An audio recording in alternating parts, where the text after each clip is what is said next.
ఒక ఆడబిడ్డగా నా మీద ఎంత చేయాలో అంత చేశారు. ప్రజాస్వామ్యంలో అప్రజాస్వామికంగా జరిగిన ఈ ఎన్నికలు, రౌడీయిజంతో జరిగిన ఎన్నికలు ఇవి. ప్రజలందరూ నాకు చాలా వరకు సపోర్ట్ చేశారు. వాళ్ళందరికీ నా ధన్యవాదాలు. ఈ ప్రజాస్వామ్యంలో ఈ అప్రజాస్వామికంగా జరిగిన ఈ ఎన్నికలు దాని గురించి మనం అనుకోవాల్సిన అవసరం లేదు. మొన్న జరిగిన 11వ తారీఖు అందరూ చూశారు. ప్రతి ఒక్కళ్ళు ఏం జరిగిందో అందరికీ తెలిసి చెప్పాల్సిన అవసరం లేదు. రిగ్గింగ్లు, రౌడీయిజాలు అదే పైకి వచ్చింది, అదే గెలిచింది. అది ఒక మహిళ మీద.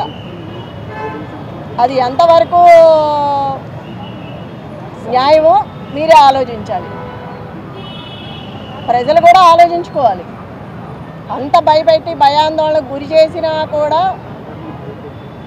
ఒక్కొక్కరు భయపడతారు, ఒక్కొక్కళ్ళు ధైర్యంగా ఉన్నారు. వాళ్ళని కూడా మనం అనే పని లేదు. వాళ్ళ ఇబ్బందులు వాళ్ళకు ఉంటాయి, వాళ్ళ సమస్యలు వాళ్ళకు ఉంటాయి, తర్వాత ఏంటనేది. కానీ ఇదైతే చెప్పడానికి రానిది, చెప్పనలవి కానిది, అనుకోవడానికి కూడా సిగ్గుగా ఉన్నది. ఇది ఒక మహిళ మీద ఇలా చేయడం, ఎంతమంది వచ్చి ఇంత చేయాల్సిన అవసరం లేదు.